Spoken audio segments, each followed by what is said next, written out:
Hi, my name is Dr. Natalie Cordova, and I'm going to explain what a spondylolisthesis is and then some exercises to help support a spondylolisthesis. So this is an example of the bones of the spine. This is the low back, and so the lumbar spine is what I'm talking about specifically. So if you have a spondylolisthesis or a spondy of the low back, typically it's the lower ones, L4 or L5. I've seen it up higher as well. But what that's done is the bone has shifted forward. And so there should be continuity of all of the bones as it goes from the top of your occiput all the way down to your tailbone. But if it's shifted and it's not continuous, then that's going to put pressure on your spinal cord, your nerves, and it will cause you to degenerate faster, wearing you out and causing typically more pain because of that. So having specific exercises to help support that is very helpful and can help slow down the degenerative process and even ease your pain. So the intention of the exercises is to help bring that bone back into alignment so that it's off the spinal cord and off the nerves. And so that's my intention. So you want to understand that the bone has shifted forward, which is from your back going toward your stomach. So you're trying to bring the spine and that specific bone back into alignment with the spine. And the second aspect of it is elongating your body. So that also helps to take off the pressure, bringing that, allowing more space to bring that bone back into the spine. So two different things is one is you're trying to bring the spine, that one bone back into alignment with the spine, and lengthening your spine so you have better ribs. So those are the two things you're going to focus on while doing these exercises.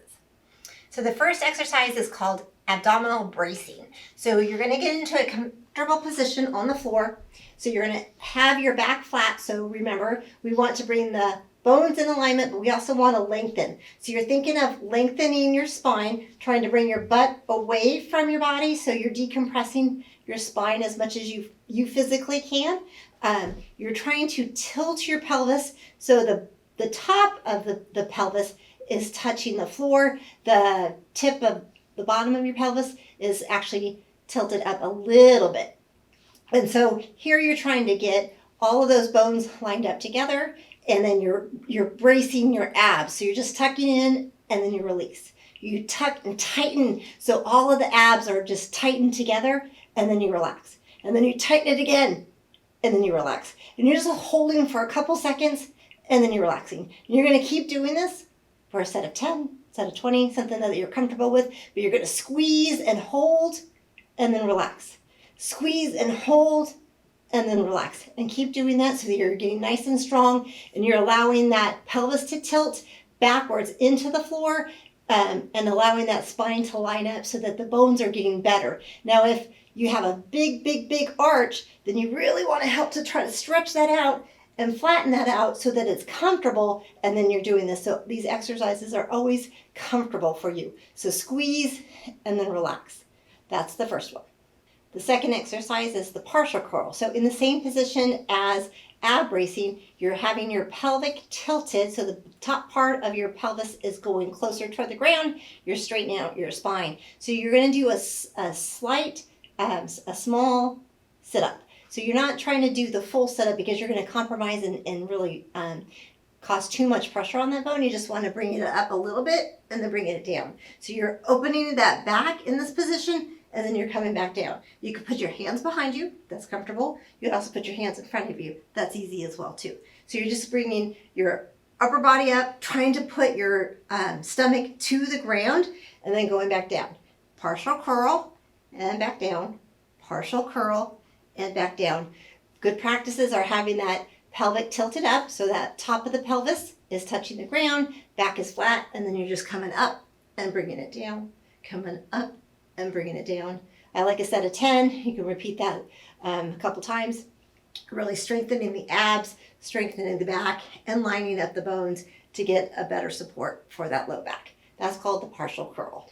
The pelvic tilt. So here you're laying on the floor, back is flat, pelvic is slightly tilted, but you're going to bring your pelvic up off of the floor. So here you want to make sure you're not compressing and crushing it. So you do want to elongate your spine as much as you can and you're comfortable at, and then you're bringing up the pelvis. So you're strengthening here, but you're also strengthening the back of your spine as well. So you're bringing it down and then bringing it up, bringing it down and bringing it up. Now knees, you want to have your knees about hip width, so you're not out too far and not touching either, but you're having them up and then down, supporting your pelvis, and all those muscles are just getting strong, and then you release. So you really want to feel it in your glutes, so it helps to strengthen your back, so you get a stronger base to your spine, and that will help strengthen your whole spine. So you're squeezing and bringing it down, and squeezing and bringing it down. Again, I like a set of 10, and just repeat that as often as you can, so you get a good set of 3 sets of 10. Dead bugs. Dead bugs is you're laying on the floor, pelvic is tilted up, spine is nice and in line. You should feel comfortable in this position. Now you're going to look like a dead bug. Legs are up, arms are up. And so you're going to go opposite hand, opposite foot, and you're going to extend it out and then bring it up. Extend out the opposite and then bring it up. So you look like a dead bug, and then you're strengthening and elongating the muscles. So you're doing a coordination, but you're also helping the muscles of the back and the muscles of your abs, so that you're supporting the muscles of your spine. So you're going out and in and out and in like a dead bug, but who's fighting for their life. So this is called the dead bug exercise.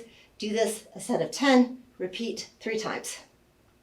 Double knees to chest is where you're laying on the floor, you're bringing your knees up, both of your knees, so that's double knees. You're bringing them up and you're just holding and hugging. So this one, you're really tilting up the pelvis in this position. You're pushing your stomach down into your spine, the spine down into the ground, and opening up that low back. This feels really good and really comfortable, and you can hold that there for a good 10 to 20 seconds. And even you can rock side to side, just getting a little motion in that. But really, you're just trying to bring those knees into your chest and opening that up so that that one bone that shifted forward is comfortably settling back into where it should be. And you should start to feel some relief after just a few seconds. If it causes any pain, then back off and try again.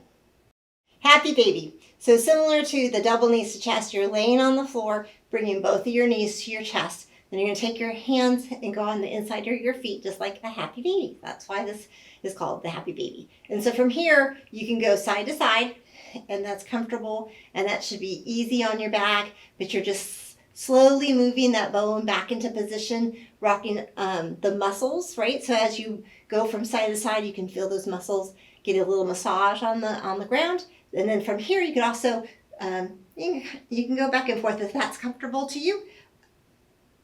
That's an easy thing to do too. If it's not, you just go side to side or just stay in that position and just kind of move and wiggle your legs around so that you're really pushing that one bone that shifted forward back, and then you should feel really good after these set of exercises. So child pose is a good stretch for the back too. So again, you're lengthening the spine, and then you're going to be pushing that one bone that shifted forward back, so that you're rolling out your back, and you're really trying to get all those bones to line up. As you do the child's pose, you're sitting on your knees. Sometimes having a pillow is maybe a little more comfortable. So if you've got really tight quads, that's an easy step to do.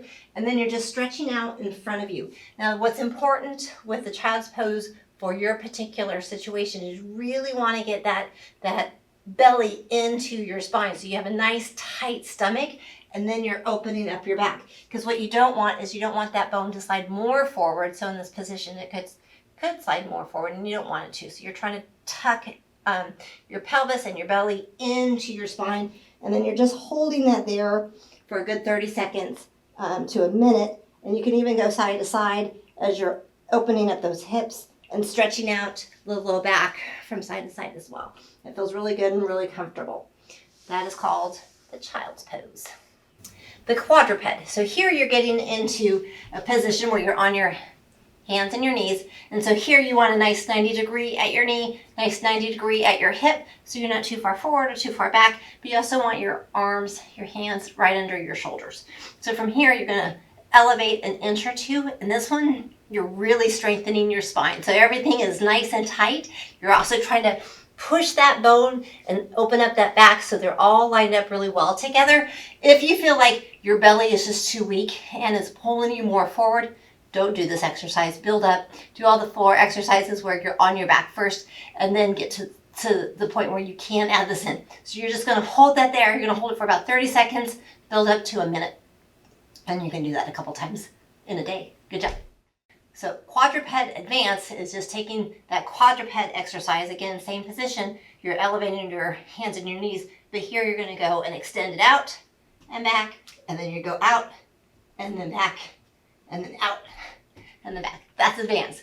So slow and steady, you want to make sure that you're nice and strong, but this is the advanced version so that you can get stronger both in your arms, legs, and really build up that core. This is a great exercise to help strengthen your spine.